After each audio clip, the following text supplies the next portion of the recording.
दोस्तों, गलतियाँ उन्हीं से होती है जो कुछ नया करने का जज़्बा रखते हैं।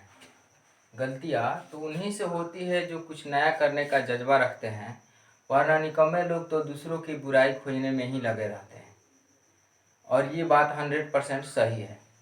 तो दोस्तों, हर वीडियो से पहले इसी तरह का मोटिवेशनल सेंटेंसेस सुनने के लिए और अच्छी अच्छी जानकारियाँ प्राप्त करने के लिए आप हमारे प्यारा सा चैनल गुड नॉलेज पर बने रहिए। और यह वीडियो पूरा देखिए और वीडियो समझ में आए, पढ़ाई समझ में आए तो ही इस चैनल को सब्सक्राइब कीजिए यदि आप सब्सक्राइब नहीं किए हैं, और वीडियो को लाइक कीजिए, अन्यथा वीडियो को डिसलाइक कर दीजिए। चलिए हम लोग क्लास 10th के लेसन 1, जिसका नाम है जय व प्रक्रम, चैप्टर का नाम है जय व प्रक्रम,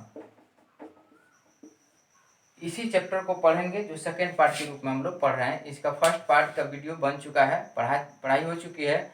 जो लोग फर्स्ट पार्ट नहीं देखे हैं, पहले फर्स्ट पार्ट देखिए तो सेकेंड पार्ट बेहतर समझ में आएगा। और फर्स्ट पार्ट का लिंक इस वीडियो के डिस्क्रिप्शन में दे दिया गया है। ठीक है, पहले फर्स्ट पार्ट देखिए, उसके बाद सेकेंड पार्ट देखिएगा तो बेहतर समझ में आएगा। तो चलिए, हम लोग फर्स्ट पार्ट में देखे थे कि ये विभिन्न जो टॉपिक था इसको क्लियर कर लिया गया था।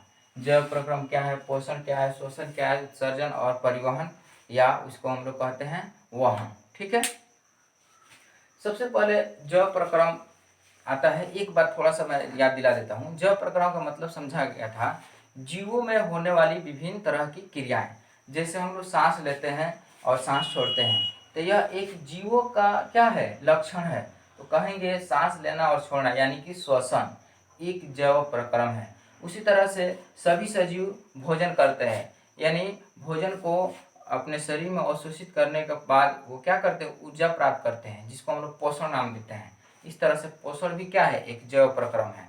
उसी तरह से उत्सर्जन, उत्सर्जन का मतलब बताया गया था कि सजीव शरीर से विभिन्न अपशिष्टों का यानी कचरे पदार्थों का बाहर निकलना किसी भी तरीका से, वो क्या कहलाता है, उत्सर्जन कहलाता है। उसके बाद है वहन या परिवहन। परिवहन का मतलब होता है शरीर के अंदर विभिन्न पदार्थों का एक जगह से दूसरे जगह तक बहकर जाना। ठीक है, इसको हम लोग विस्तार से देखे हुए थे, एक बार याद दिला दिए। अब हम लोगों को पढ़ना है जैव प्रक्रम के जो प्रकार है, ये सब जैव प्रक्रम है। ठीक है, ये पहला टॉपिक हम लोग पढ़ना है पोषण। ठीक है, पोषण क्या है इसके बारे में तो हम लोग पढ़ चुके हैं। और पोषण कितने प्रकार के होते हैं, जंतु में पोषण किस तरह से होता है, मानव में पोषण किस तरह से होता है, क्या पेड़ पौधों में पोषण होता है, पेड़ पौधों में किस तरह से पोषण होता है। ठीक है, इन सभी चीज़ों का जानकारी हम लोग को इसमें रखनी है, करनी है।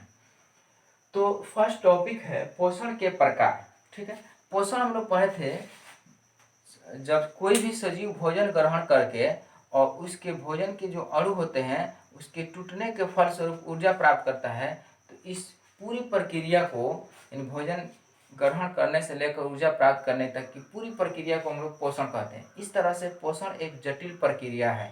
ठीक है, तो पोषण के प्रकार देखना है तो पोषण मुख्य रूप से 2 प्रकार के होता है। ठीक है, ये टॉपिक ऊपर हो गया। और पोषण के प्रकार कहा जा रहा है पोषण। पोषण मुख्य रूप से 2 तरह का होता है। एक होता है स्वपोषी, आप नाम सुने होंगे, स्वपोषी पोषण, और एक होता है विषम पोषी पोषण। विषम पोषी पोषण, एक होता है स्वपोषी पोषण और एक होता है विषम पोषी पोषण। अब ये क्या है, अभी तो हम लोग देखें कि पोषण के 2 प्रकार हुए, स्वपोषी पोषण और विषम पोषी पोषण। अब स्वपोषी पोषण क्या है, विषम पोषी पोषण क्या है, इससे काफ़ी इम्पोर्टेंट मतलब सवाल एक तैयार होता है कि स्वपोषी पोषण और विषम पोषी पोषण में अंतर ज्ञात कीजिए या अंतर लिखिए। और बहुत इंपॉर्टेंट सवाल है ये। ठीक है, इसको देखिए, सबसे पहले ये दोनों क्या है, स्वपोषी पोषण और विषम पोषी पोषण। तो स्वपोषी पोषण का मतलब होता है कुछ ऐसे सजीव हैं जो अपने भोजन के लिए किसी दूसरे सजीवों पर निर्भर नहीं रहते हैं। ठीक है, यानी दूसरे जीवों पर निर्भर नहीं रहते हैं, वे अपना भोजन स्वयं तैयार कर लेते हैं। तो उस तरह के जीवों को, सजीवों को हम लोग स्वपोषी जीव कहते हैं, स्वपोषी सजीव कहते हैं। ठीक है, और जो जीव अपने भोजन के लिए दूसरे जीव पर निर्भर रहता है तो उसको हम लोग कहते हैं विषम पोषी पोषण या विषम पोषी जीव। ठीक है, तो इस तरह से कह सकते हैं वह पोषण जिसमें कोई जीव अपना भोजन स्वयं तैयार कर लेता है उसे स्वपोषी पोषण कहते हैं। ठीक है। पोषण की वह विधि जिसमें कोई जीव अपने पोषण के लिए दूसरे जीवों पर निर्भर होते हैं उन्हें हम लोग विषम पोषी पोषण या परपोषी पोषण के नाम से जानते हैं। जैसे देखिए स्वपोषी पोषण में जितने भी पेड़ पौधे हैं या हरे शैवाल है वे अपने भोजन के लिए दूसरे जीवों पर निर्भर नहीं रहते हैं, अपना भोजन वे स्वयं तैयार कर लेते हैं। कैसे तैयार कर लेते हैं? प्रकाश संश्लेषण क्रिया द्वारा। अब एक और टॉपिक आया प्रकाश संश्लेषण क्रिया, ये भी काफी इंपॉर्टेंट टॉपिक है। प्रकाश संश्लेषण, ये देखिए क्या है। प्रकाश संश्लेषण क्रिया एक अलग टॉपिक बनता है, इसको अलग हम लोग रखते हैं, इसके बारे में देखेंगे। पहले ये देख लिया जाता है स्वपोषी और विषमपोषी पोषण में क्या अंतर है। ठीक है। तो स्वपोषी पोषण देखे जो जीव अपना भोजन स्वयं तैयार कर लेते हैं और उस प्रक्रिया द्वारा अपना भोजन तैयार कर ग्रहण करते हैं, तो वैसे पोषण को स्वपोषी पोषण कहते हैं। और जो जीव दूसरे जीवों पर निर्भर रहते हैं अपने भोजन के लिए, तो उनको हम लोग परपोषी जीव कहते हैं। और भोजन करने की यानी पोषण करने की इस विधि को विषम पोषी पोषण कहा जाता है या परपोषी पोषण कहा जाता है। चलिए, एक तो अंतर ये हुआ कि जो हरे पेड़ पौधे हैं या शैवाल है होते हैं वे स्वपोषी पोषण होते हैं। कुछ पौधे भी विषम पोषी पोषण वाले होते हैं, यानी कुछ पौधों में भी परपोषण होता है। इसको नोट कीजिएगा। जैसे देखिए पौधे हैं लेकिन परपोषी है, यानी दूसरे जीवों से, दूसरे पौधों से या जीवों से अपना भोजन तैयार करते हैं, तो वैसे पौधों को हम लोग कहेंगे विषम या परपोषी पौधे या विषमपोषी पौधे। जैसे अमरबेल का नाम आपने सुना होगा, नहीं सुना होगा तो अभी सुन लिए। अमरबेल एक ऐसा पौधा है, पौधा का एक प्रकार है जो लत्ती के रूप में होता है, लत्ता के रूप में इस तरह से। ठीक है। पीला पीला इसका कलर होता है और ये दूसरे पौधों पर जाकर रहता है। ठीक है।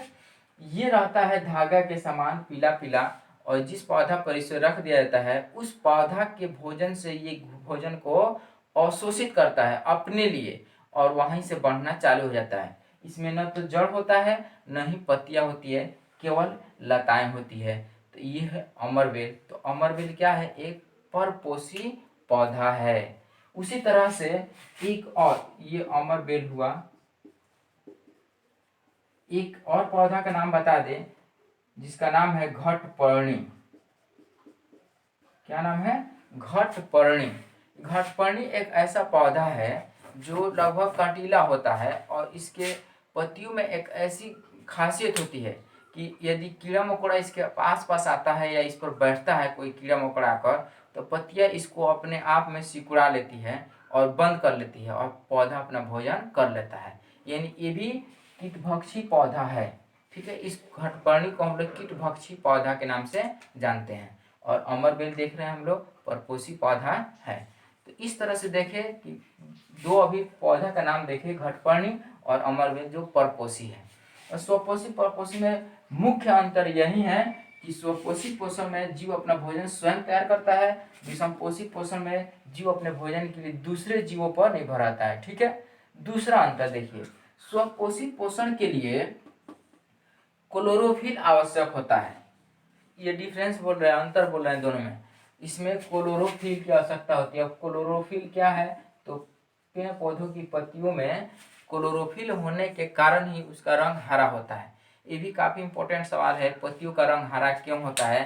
तो पेड़ पौधे की जितनी भी पत्तियां हैं उसमें क्लोरोफिल पाया जाता है, इसीलिए इसका रंग क्या होता है? हरा होता है। तो पेड़ स्वपोषी पोषण के लिए क्लोरोफिल की आवश्यकता होती है, क्योंकि प्रकाश संश्लेषण क्रिया में बिना क्लोरोफिल के प्रकाश संश्लेषण क्रिया संभव नहीं है। ठीक है।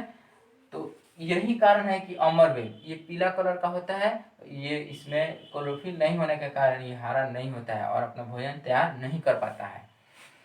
तो चलिए, स्वपोषी पोषण के लिए क्लोरोफिल की आवश्यकता होती है, जबकि विषमपोषी पोषण के लिए क्लोरोफिल की आवश्यकता नहीं होती है। अभी तो स्वपोषी पोषण के एग्जाम्पल बता दिए, हरे पेड़ पौधों में या हरे शैवाल में। और विषमपोषी पोषण होता है मानव में, बकरी में, गाय में, भैंस में, क्योंकि मानव अपने भोजन के लिए दूसरे जीवों पर निर्भर कर रहता है, अनाजों पर निर्भर रहता है। ठीक है। मांस मछली के लिए दूसरे जीवों पर निर्भर रहता है। उसी तरह से बकरी जो है अपने भोजन के लिए घास पर निर्भर रहती है, चारा पर निर्भर रहती है। गाय भैंस ये सब दूसरे सजीव पर यानी चारा पर निर्भर रहते हैं, घास पर निर्भर रहते हैं। इस तरह से मानव में गाय भैंस बकरी में विषम पोषी पोषण होता है। तो हम लोग देखें कि क्लोरोफिल की आवश्यकता होती है स्वपोषी पोषण में, और विषम पोषी पोषण में क्लोरोफिल की आवश्यकता नहीं होती है। ठीक है। तीसरा चीज, इसमें भोजन के पाचन की आवश्यकता नहीं होती है। पाचन, इसमें भोजन के पाचन की आवश्यकता होती है। अब देखिए ये भोजन के पाचन की आवश्यकता क्या है। तो हम लोग जो भोजन करते हैं, मानव भोजन करता है या बकरी या भैंस गाय ये जो भोजन करते हैं सब, तो भोजन करने के फलस्वरूप इनके शरीर में भोजन का पाचन होता है, और पाचन जब हो जाता है उसी से ऊर्जा मिलता है शरीर को, इन जीवों के शरीर को उसी से ऊर्जा मिलता है। और बिना पचा हुआ भोजन मल के रूप में वो मल द्वार से बाहर आ जाता है। ठीक है, और ठोस के रूप में। तो हम कह सकते हैं विषम पोषी पोषण में भोजन के पाचन की आवश्यकता होती है, जबकि स्वपोषी पोषण में भोजन के पाचन की आवश्यकता नहीं होती है। यानी कि पेड़ पौधों में भोजन के पाचन की आवश्यकता नहीं होती है। तो ये कुछ खास अंतर हुआ स्वपोषी पोषण और विषम पोषी पोषण में। अभी हम लोग देखे पोषण के प्रकार देख रहे थे, तो पोषण कितने तरह के हुए, दो तरह के, स्वपोषी पोषण विषम पोषी पोषण। स्वपोषी पोषण किसको कहेंगे, पोषण की वह विधि जिसमें कोई जीव अपना भोजन स्वयं तैयार कर लेता है, स्वपोषी पोषण कहलाते हैं। अब पोषण की वह विधि जिसमें कोई जीव अपना भोजन स्वयं तैयार नहीं करता है, विषम पोषी पोषण कहलाते हैं। ठीक है। उसके बाद में हम लोग इसमें अंतर देखें, इसमें क्लोरोफिल की आवश्यकता होती है, इसमें क्लोरोफिल की आवश्यकता नहीं होती, इसमें भोजन के पाचन की आवश्यकता नहीं होती, इसमें भोजन के पाचन की आवश्यकता होती है। इस तरह से हम लोग अंतर देखें, हम लोग कह सकते हैं सभी हरे पेड़ पौधे एवं हरे सवालों में स्वपोषी पोषण होता है, मानव एवं सभी जंतुओं में विषम पोषी पोषण होता है। तो चलिए नेक्स्ट टॉपिक हम लोग देखते हैं, मानव में पोषण। ये तो हो गया। अब इससे पहले हम लोग इस टॉपिक को क्लियर करेंगे, प्रकाश संश्लेषण क्या है। तो देखिए जो पेड़ पौधे होते हैं इनकी पत्तियां,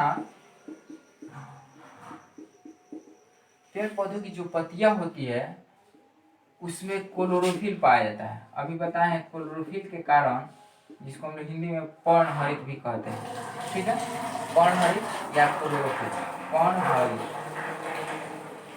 या क्लोरोफिल के कारण पेड़ पौधों की जो पत्तियां होती है उसका कलर ग्रीन होता है, हरा होता है। तो पेड़ पौधों की जो पत्तियां होती है उसमें क्लोरोफिल पाया जाता है, और पत्तियां क्या करती है, वायुमंडल से CO2 गैस ले लेती है। ठीक है, और सूर्य का प्रकाश,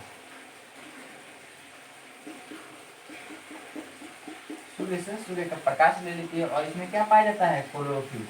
और जमीन से जल तथा खनिज लवण,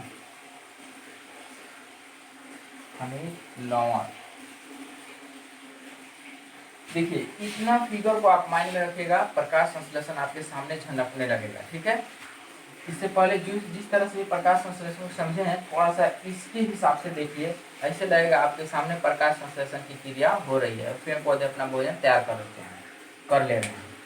तो पेड़ पौधे की ये पत्तियां हैं, पत्तियों में क्लोरोफिल पाया जाता है। और जिस तरह से मानव जो भोजन तैयार करता है उसमें विभिन्न पदार्थों की आवश्यकता होती है, जैसे दाल चावल सब्जी पानी हवा आग, इस सब की आवश्यकता होती है, मसाले इत्यादि की आवश्यकता होती है। उसी तरह पेड़ पौधों को भोजन प्राप्त करने के लिए कई चीज़ों की आवश्यकता होती है जो यहाँ पर दिया गया है। ठीक है, तो इसको आप लोग ध्यान में फिगर को कर देखिए। तो जैसे मानव के लिए ऑक्सीजन की आवश्यकता होती है भोजन पकाने के लिए। ठीक है, भोजन बिना ऑक्सीजन की कोई चीज़ नहीं जलता है, यानी ऑक्सीजन जरूरी है। उसी तरह से पेड़ पौधों में प्रकाश संश्लेषण क्रिया के लिए CO2 यानी कार्बन डाइऑक्साइड जरूरी है, तो ऑक्सीजन के बदले में CO2 ले रहे हैं। उसी तरह से भोजन बनाने के लिए जल की आवश्यकता होती है, तो इन्हें भी भोजन बनाने के लिए जल की आवश्यकता होती है, जो कहाँ से प्राप्त करते हैं, जड़ से। जड़ में देखिए दिया गया है जड़। जिस तरह से हम लोग अनाज की आवश्यकता होती है उसी तरह से इन लोगों को खनिज लवण की आवश्यकता होती है। और खनिज लवण क्या है, तो जिससे हम लोग का अनाज है, चावल है, दाल है, आटा है, उसी तरह से खनिज लवण से खनिज लवण में विभिन्न प्रकार के पदार्थ होते हैं, पोटेशियम हो गया, कार्बन हो गया इत्यादि पदार्थ होते हैं, लोहा हो गया, इससे भोजन प्राप्त करते हैं, ये भोजन तैयार करते हैं। तो हम लोग अनाज की आवश्यकता होती है, तो इसकी जगह पर ये खनिज लवण ले रहे हैं। उसी तरह से हम लोग विभिन्न तरह के मसाले का यूज करते हैं, समझिए तो क्लोरोफिल है। और उसके बाद हम लोग आग की आवश्यकता होती है, तो आग के रूप में सूर्य से प्रकाश मिल जाता है। तो इस तरह से कहेंगे प्रकाश संश्लेषण की डिफिनेशन कि पेड़ पौधों की जो पत्तियां हैं सूर्य के प्रकाश, CO2, पर्णहरित तथा जल एवं खनिज लवण, जल तथा खनिज लवण की उपस्थिति में अपना भोजन तैयार करती है, और इस प्रक्रिया को हम लोग प्रकाश संश्लेषण कहते हैं। ठीक है, तो ये प्रकाश संश्लेषण हुआ, सबको लिखाया जाएगा, पहले आप ध्यान से केवल समझिए। तो प्रकाश संश्लेषण हम लोगों का कंप्लीट हुआ। अब देखिए उसके बाद है मानव में पोषण। मानव में पोषण क्या है, यानी मानव में भी पोषण होता है। ठीक है, तो देखिए मानव में पोषण के लिए यहाँ पर एक फिगर बनाया गया है, किस तरह से मानव में पोषण होता है। तो पहले ध्यान से सुनिए। सबसे पहले मानव पोषण प्रक्रिया को पूरा करने के लिए अपने मुख गुहा में यानी मुंह में भोजन का टुकड़ा लेता है, यानी भोजन लेता है। ठीक है, भोजन लेने के बाद में दांत जो होते हैं भोजन को काटते हैं, कुतरते हैं, पीसते हैं, यानी महीन करते हैं। ठीक है, जिससे भोजन छोटा छोटे टुकड़ों में बढ़ जाता है। तो चलिए सबसे पहले मुख गुहा में मानव भोजन ले रहा है, तो यहाँ जो दांत होते हैं इसके दांत इसको छोटे छोटे टुकड़ों में बांट देता है। अब आए दांत की बात, तो दांत के बारे में भी हम लोग पढ़ लेंगे। यहाँ एक टॉपिक मिला दांत के बारे में, तो इसको दांत के बारे में देखेंगे लोग। तो अभी मुख गुहा में भोजन क्या आया, छोटे छोटे टुकड़ों में बट गया। उसके बाद में हमारे जो मुख गुहा होता है उसमें एक ग्रंथि होती है जिससे लार निकलता है। ठीक है, लार भोजन में मिल करके भोजन को घुलनशील बना देता है, जिससे भोजन मुलायम हो जाता है, और उसके बाद में हम लोग भोजन को निगलते हैं। उससे पहले जीभ जो होता है भोजन को उलटने पलटने का कार्य करता है, जब दांत उसको कुतर रहा होता है, पीस रहा होता है। तो जीभ में 3 तरह की कलिकाएं होती है, एक जीभ के बारे में भी हम लोग पढ़ लेंगे, जीभ के बारे में। तो जीभ में 3 तरह की कलिकाएं होती है, उसको देख रहे हैं कौन कौन। तो सबसे पहले तो भोजन उसके बाद में घुलनशील बन गया, तो इस भोजन को हम लोग निगलते हैं। तो भोजन निकलने के बाद में ग्रास नली, ग्रास नाल या ग्रास नलिका, ठीक है, जिस नली से भोजन हम लोग को पेट तक जाता है, मुख गुहा से पेट में उतरता है, उस नली को ग्रास नाल कहा जाता है। ठीक है, तो ग्रास नाल से होते हुए भोजन सबसे पहले अमाशय में पहुंचता है। कहाँ आता है भोजन, अमाशय में। ऑब्जेक्टिव सवाल पूछा जा सकता है, मुख गुहा से होकर ग्रास नाल से होते हुए भोजन सबसे पहले कहाँ पहुंचता है, अमाशय में कि आंत में कि बड़ी आंत में। तो आंसर हो जाएगा अमाशय में। ठीक है, तो भोजन कहाँ आता है, अमाशय में। अब अमाशय से एक बहुत ही इंपॉर्टेंट रस निकलता है जिसका नाम है HCl यानी हाइड्रोक्लोरिक अम्ल। और ये सवाल बार बार पूछा जाता है कि अमाशय से कौन सा पाचक रस निकलता है, तो HCl यानी हाइड्रोक्लोरिक अम्ल। ऑप्शन कई तरह का ऑप्शन दे दिया जाएगा, लेकिन हाइड्रोक्लोरिक अम्ल सही है। तो अमाशय से हाइड्रोक्लोरिक अम्ल निकलता है। ये हाइड्रोक्लोरिक अम्ल अमाशय से जो निकलता है भोजन को आंशिक रूप से पचा देता है, यानी लगभग भोजन आधा हम लोग को यहीं पर पच जाता है। कहाँ, अमाशय में। उसके बाद में क्या होता है, देखिए अमाशय में जो भोजन आधा पच जाता है उसके बाद में आता है छोटी आंत में भोजन आता है। छोटी आंत का मतलब हुआ पतला वाला, ठीक है, जिसको हम लोग आंत समझते हैं ना, बकरी या खसी में देखिए होगा इस तरह से नलिका होती है जिसको बहुत कोई पचौनी के नाम से जानता है, तो उसी को आंत कहा जाता है, पतला वाला। एक मोटा वाला आंत होता है जो सबसे लास्ट में होता है। तो जो मोटा वाला आंत होता है उसे हम लोग कहते हैं बड़ी आंत, और जो ये पतली वाली आंत होती है उसको कहते हैं हम लोग छोटी आंत। ठीक है, हालांकि छोटी आंत की लंबाई ज़्यादा होती है और बड़ी आंत की लंबाई कम होती है। छोटी आंत की लंबाई 6 से 7 मीटर तक होती है, ठीक है, और बड़ी आंत की लंबाई 1 से 1.5 मीटर तक होती है। तो आपसे सवाल किया जा सकता है छोटी आंत की लंबाई क्या होती है या बड़ी आंत की लंबाई क्या होती है। छोटी आंत की लंबाई 6 से 7 मीटर के बीच में और साधारण तौर पर, और बड़ी आंत की लंबाई 1 से 1.5 मीटर तक होती है। तो भोजन HCl भोजन में मिल जाता है, उसके बाद में भोजन कहाँ आता है? छोटी आंत में। पहले छोटी आंत में आता है, उसके बाद बड़ी आंत में। छोटी आंत में भोजन आता है। छोटी आंत में भी कई तरह के आंत्र रस निकलते हैं, ठीक है, जो भोजन को पचाने का काम करते हैं, जिन्हें पाचक रस भी कहा जाता है।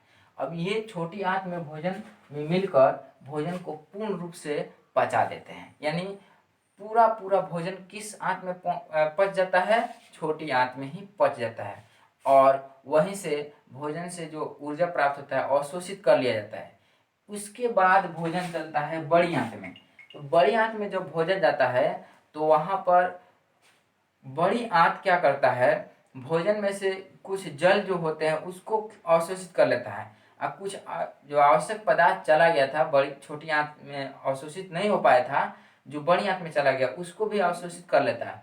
उसके बाद में भोजन एकदम बेकार हो जाता है। जैसे समझिए गन्ना की जो पेराई होती है तो उससे जो रस निकलता है तो रस फायदेमंद है, उसको इकट्ठा कर लिया जाता है, लेकिन उसके बाद में चेपुआ निकलता है, ठीक है, जो बेकार होता है उसको अलग रख दिया जाता है। उसी तरह से भोजन से जो ऊर्जा प्राप्त हो जाती है अवशोषित कर लिया जाता है, और बेकार भोजन आगे चलता है कहाँ तक? बड़ी आंत में आता है, जिसको हम लोग मल कहते हैं, मल के रूप में आता है, और ये अर्ध ठोस के रूप में आकर और मलाशय में इकट्ठा हो जाता है यहाँ पर, और बाद में मल द्वार द्वारा होकर बाहर निकल जाता है। तो इस टोटल प्रक्रिया को हम लोग कहेंगे मानव में पाचन, ठीक है। जिस तरह से समझाए हैं उसी तरह से आप बोल दीजिएगा, फिगर बना दीजिएगा, आंसर हो गया।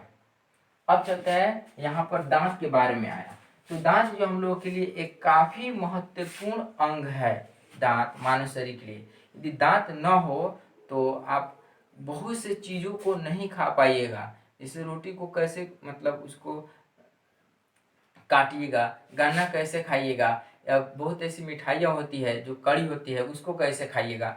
यानी दांत नहीं होने के कारण बहुत प्रॉब्लम हो सकता है, मीट मछली खाने में भी प्रॉब्लम हो सकता है। तो दांत हम लोगों के लिए काफ़ी इम्पोर्टेंट होता है, और इसलिए दांत का संरक्षण भी काफ़ी जरूरी है। चलिए दांत के बारे में देखते हैं। तो दांत मानव में मुख्य रूप से दो कैटेगरी में बांटा हुआ है, एक उत्पत्ति के आधार पर और एक कार्य के आधार पर। दांत कितने तरह के होते हैं? दांतों को दो रूप में बांटा गया है, दो प्रकार से बांटा गया है, एक उत्पत्ति के आधार पर और एक कार्य के आधार पर। तो उत्पत्ति के आधार पर दांत दो तरह के होते हैं, एक होते हैं अस्थायी दांत या दूध के दांत, जो बचपन में निकलता है, यानी जब बच्चा 6 से 10 महीना के बीच में चला जाता है तो उसके दांत निकलने लगते हैं, तो उसको हम लोग कहते हैं दूध के दांत या अस्थायी दांत, जो 6 साल 7 साल के बाद फिर से टूटने लगते हैं, यानी झड़ जाते हैं। उसके बाद में फिर नया दांत आता है जो पूरा जिंदगी भर रहता है, यदि उसका सुरक्षा का ध्यान रखा जाए तो वो दांत जिंदगी भर रहता है। तो जिंदगी भर जो दांत रहता है उसको कहते हैं हम लोग अस्थायी दांत, ठीक है। इस तरह से उत्पत्ति की स्थिति में देखें तो हम लोग दो तरह के दांत हुए, दूध के दांत और अस्थायी दांत। अस्थायी दांत जिंदगी भर रहता है। उसके बाद में कार्य के आधार पर दांत 4 तरह के होते हैं। दांत को दो तरह से बांटा गया, उत्पत्ति के हिसाब से दूध के दांत और अस्थायी दांत। और कार्य के आधार पर दांत होते हैं 4 प्रकार के, ठीक है। कार्य का आधार पर दांत 4 तरह के होते हैं। ये भी काफी इंपॉर्टेंट क्वेश्चन है, पूछा जाता है बार बार कि कार्य का आधार पर दांत कितने तरह के होते हैं। तो कितने तरह के हुए? 4 प्रकार के। कौन कौन? तो एक होता है सबसे आगे, जो ये दो ऊपर दो नीचे के रूप में होता है, इसको हम लोग कहते हैं किरींतक, जिसको इंग्लिश में कैनाइन कहते हैं, ठीक है। तो सबसे पहले दांत के जो कार्य का आधार पर बांटा गया है, 1 नंबर में है किरींतक या कैनाइन। 2 नंबर में है, इसका काम क्या है? किरींतक या कैनाइन का काम है, इसको इंग्लिश में कैनाइन कहते हैं, कुतरना, चीजों को कुतरना।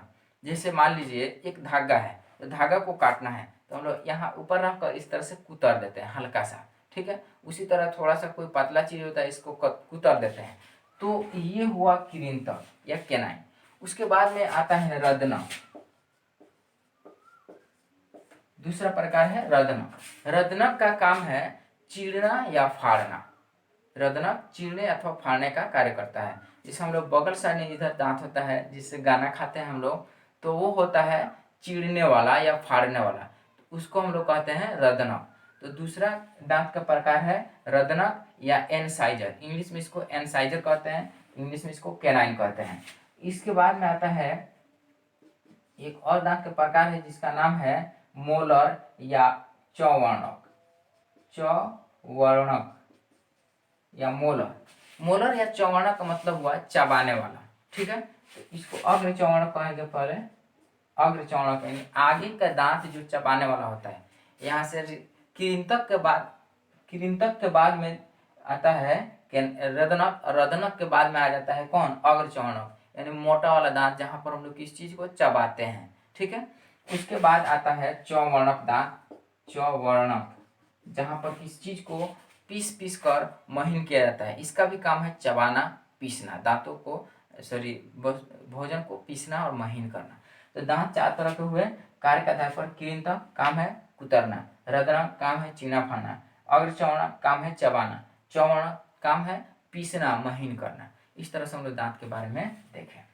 तो मानव में पोषण कंप्लीट हुआ टॉपिक। उसके बाद हम लोग देखेंगे पौधों में पोषण, ठीक है। पौधों में पोषण का मतलब हुआ कि पेड़ पौधों में किस तरह से पोषण होते हैं, यानी पेड़ पौधे किस तरह से भोजन करते हैं। तो इस टॉपिक को लगभग हम कंप्लीट कर दिए हैं कि पेड़ पौधों में स्वपोषी पोषण होता है और ये अपना भोजन प्रकाश संश्लेषण क्रिया के माध्यम से तैयार करते हैं। और जो भोजन तैयार हो जाता है प्रकाश संश्लेषण के माध्यम से,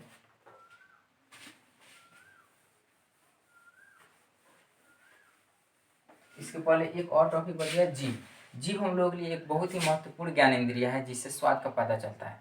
अनुभव कीजिए, यदि जिंदगी में हम लोग जीभ न रहे तो कौन सा चीज़ कितना स्वादिष्ट है या कौन सा चीज़ कितना बेकार है, इसका पता कैसे लगाता। तो इस तरह से जीभ जो है काफ़ी इंपॉर्टेंट ज्ञान इंद्रिय है। जीभ के बारे में एक टॉपिक यहाँ पर लिखित है। जीभ में 3 तरह की स्वाद कलिकाएँ होती है, ठीक है। एक मीठा के लिए, एक तीखा के लिए और एक नमकीन के लिए। 3 तरह की जो होती है स्वाद कलिकाएँ होती है। सबसे पहले मीठा के लिए होती है, ठीक है। यानी कोई भी चीज़ खाते हैं यदि सब मिक्स है और मीठ भी है उसमें, तो सबसे पहले हम लोग मीठ का अनुभव होता है, उसके बाद में नमकीन का अनुभव होता है, उसके बाद तीखा का अनुभव होता है। इस तरह से जीभ में 3 तरह की स्वाद कलिकाएँ होती है। तो इससे जीभ से संबंधित एक इम्पोर्टेंट क्वेश्चन बनता है कि जीभ के सबसे ऊपरी भाग यानी सबसे पहले भाग में कौन स्वाद कलिकाएँ होती है? तो मीठा स्वाद की कलिकाएँ होती है। यानी कि जीभ के 3 स्वाद कलिकाओं में सबसे पहला कौन है? मीठ स्वाद की कलिका, यानी मीठा वाला। तो उसके बाद हम लोग देखना है पौधों में पोषण। तो पौधों में पोषण कैसे होता है? प्रकाश संश्लेषण के द्वारा। प्रकाश संश्लेषण के द्वारा पेड़ पौधे अपना भोजन तैयार करते हैं और उसके बाद में अपना भोजन ग्रहण करते हैं। इसमें होता क्या है, प्रकाश संश्लेषण में जो बताए हैं कि पेड़ पौधे अपना भोजन तैयार करते हैं, तो भोजन जब तैयार हो जाता है तो यहाँ से क्या करता है, फ्लोएम ऊतक। कौन सा ऊतक? फ्लोएम। फ्लोएम ऊतक क्या करता है, भोजन को ढोकर पेड़ पौधे के सभी भागों तक पहुंचाता है, जड़ में, तना में, जड़ में भी तक पहुंचाता है। तो भोजन अपना ग्रहण करते हैं पेड़ पौधे। दूसरा चीज नहीं पढ़ना है इसमें, पेड़ पौधे स्वपोषी होते हैं और अपवाद में आपको अमरबेल और एक घटपर्णी का नाम बताए हैं कि ये परपोषी पोषण में आते हैं, ठीक है। तो पौधों में पोषण होता है और पौधों में पोषण के फलस्वरूप चूंकि इसमें भोजन का पाचन नहीं होता है, ये हमेशा अपने भोजन को अपनी वृद्धि में लगाते हैं। यही कारण है कि पेड़ पौधे हमेशा जिंदगी भर कुछ ना कुछ बढ़ते रहते हैं, जबकि अन्य जीव जो होते हैं उसमें पोषण की विधि होती है और पाचन की भी विधि होती है, इसलिए वे एक निश्चित समय के आने के बाद में उनकी वृद्धि रुक जाती है, जबकि पेड़ पौधे वृद्धि को क्या करते हैं, अपने बढ़ाते रहते हैं। तो ये हम लोग का पोषण टॉपिक कंप्लीट हुआ इस वीडियो में। उसी तरह से उसके बाद हम लोग श्वसन के बारे में पढ़ना है, मानव में उत्सर्जन के बारे में पढ़ना है और परिवहन के बारे में पढ़ना है। तो चूँकि अगर सभी टॉपिक को आज देखा जाएगा तो ये वीडियो काफ़ी लंबा हो जाएगा, इसलिए पोषण के बारे में हम लोग कंप्लीट कर लेते हैं। जितना चीज़ पढ़ा है उसको नोट कर लेते हैं, अभी लिख लेते हैं, ठीक है। तो देखिए, तो चलिए अभी इसको नोट कीजिए। अभी क्वेश्चन है पोषण का डिफिनेशन तो हम लोग पढ़ लिए इसके पिछले वीडियो में, देख लीजिएगा। और पोषण मुख्य रूप से कितने तरह के होते हैं? तो पोषण मुख्य रूप से 2 तरह के होते हैं, स्वपोषी पोषण, विषमपोषी पोषण। समझाया वही है, जो भी जितना समझाया वही सब लिखा गया है। स्वपोषी पोषण है, विषमपोषी पोषण में क्या अंतर है, अंतर लिखना है, बहुत इंपॉर्टेंट सवाल है ये। और ये हमेशा पूछते रहता है एग्जाम में। तो स्वपोषी पोषण और विषमपोषी पोषण में निम्नलिखित अंतर है। देखिए इधर खंड बना देना इस तरह से, और इधर लिखना है स्वपोषी पोषण, इधर विषमपोषी पोषण। स्वपोषी पोषण में लिखेंगे पोषण की वह विधि जिसमें सजीव अपना भोजन स्वयं तैयार कर लेता है, जैसे पेड़ पौधे हरे सवाल, उसे स्वपोषी पोषण कहते हैं। जबकि पोषण की वह विधि जिसमें जीव अपने भोजन के लिए दूसरे जीवों पर निर्भर होते हैं, उसे विषमपोषी पोषण कहते हैं। अभी इसी में और लिखेंगे, देखिए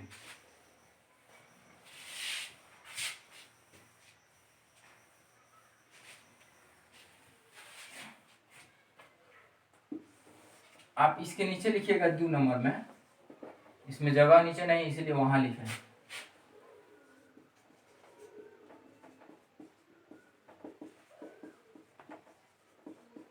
सभी पेड़ पौधे एवं हरे शैवालों में स्वपोषी पोषण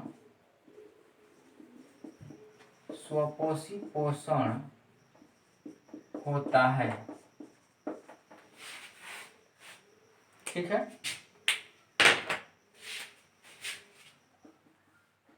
मानव एवं अन्य जंतुओं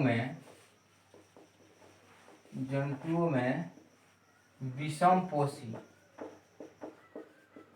पोषण होता है। उसके बाद देखिए 3 नंबर में, स्वपोषी पोषण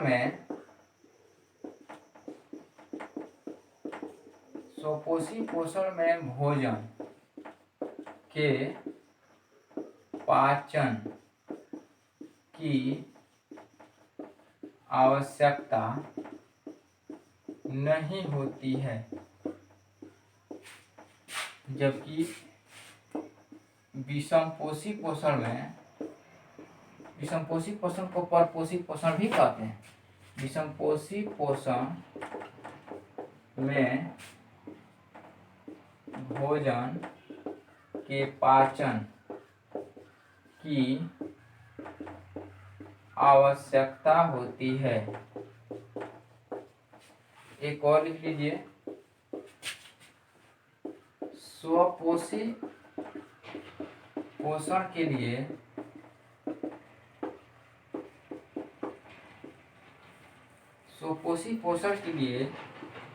सूर्य का प्रकाश अनिवार्य है, माने जरूरी है। जबकि विषमपोषी पोषण के लिए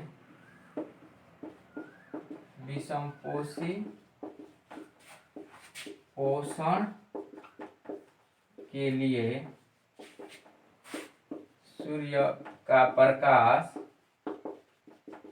अनिवार्य नहीं है। चलिए इसको नोट कीजिए।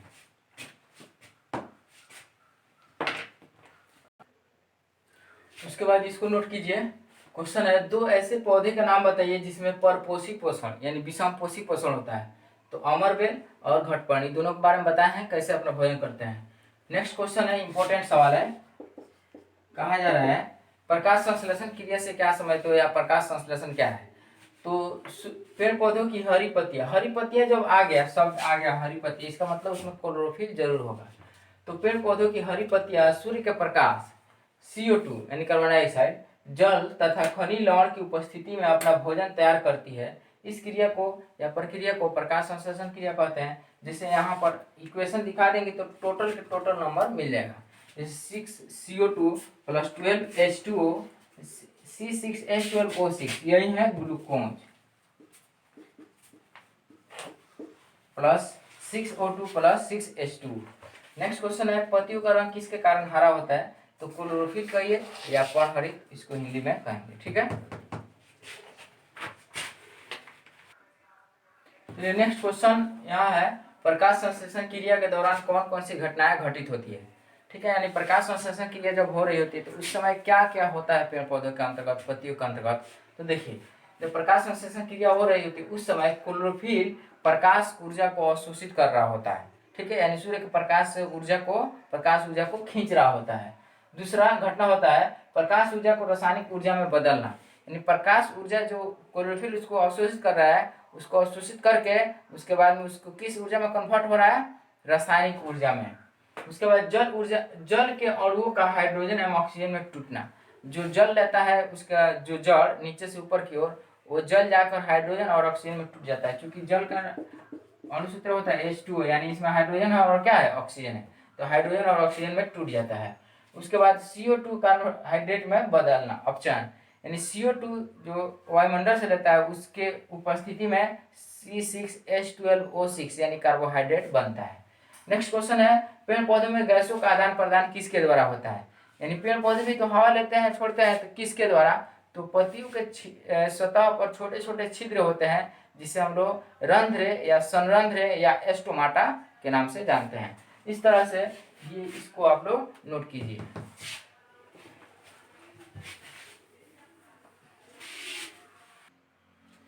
नेक्स्ट क्वेश्चन है अमीबा अपना भोजन कैसे ग्रहण करता है।